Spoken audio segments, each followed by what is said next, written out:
పాము కాటలేదు ఎలాగో చచ్చిపోయాడు అనుకుంటాం, కానీ అది ఇలా గీసుకుంటే చాలు, టచ్ అయితే చాలు, మంచి చచ్చిపోతాం.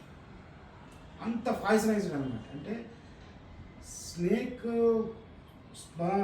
నుంచి తీసే దానికన్నా 100 times ఎక్కువ ఉంటుంది.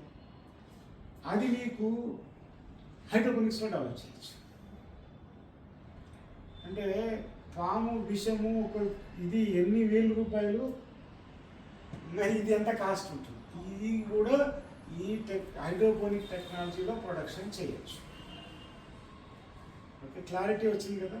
అంటే పాలాకు నుంచి హై మెడిసినల్ యూసేజ్ వరకు డిపెండ్స్ అపాన్ మన ఇన్వెస్ట్మెంట్ బట్టి చేసుకుంటూ పోవచ్చు.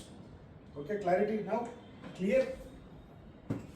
అంటే మీకు ఒక కంప్లీట్ సబ్జెక్ట్ ఇన్ హైడ్రోపోనిక్స్ గురించి కొంచెం మీకు విపులంగా చెప్తున్నాను. And you spend a time for a long జర్నీతో వచ్చారు. So this hydroponic technology is a very simple technology. ఒక uneducated person can maintain the plant. దీనికి టెక్నాలజీ పర్సన్ అవసరం లేదండి.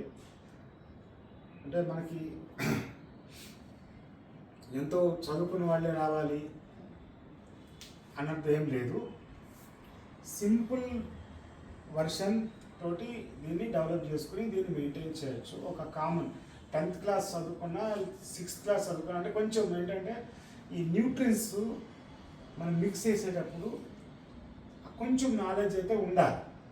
10th 7th 4th 5th at least ఆ బ్రాండ్ చదివే వరకు ఉంటే he can maintain the plant. ఇవాళ రోజుల్లో 3rd క్లాస్ 4th క్లాస్ చదువుకోవడం అది వెరీ కామన్ కాబట్టి మనకి ఆ లేబర్ అలా దొరికిపోతారు కాబట్టి ఇబ్బంది లేకుండా we can successfully you can do the hydroponic plant. అసలు హైడ్రోపోనిక్ ప్లాంట్ ఇప్పుడు మాట్లాడుకున్నంత ఒక ఎత్తు అయితే 10 ఎకరాలు 10 acres మనం equal to 1 acre of hydroponics. ఇవాళ ఒకప్పుడు రియల్ ఎస్టేట్ వాల్యూ తక్కువ, ఇవాళ real estate value so high. పంటలు పండించకుండా ల్యాండ్స్ని ప్లాట్లకు అమ్మేస్తున్నారు. ప్లస్ ఎకరం వచ్చి 1 కోటి 4 కోట్లు 5 కోట్లు 6 కోట్లు ఉంది కాబట్టి పంట పండిస్తే వచ్చే 10,000 గురించి ఎవరు ఆశించట్లేదు, దాన్ని అమ్మేస్తారు.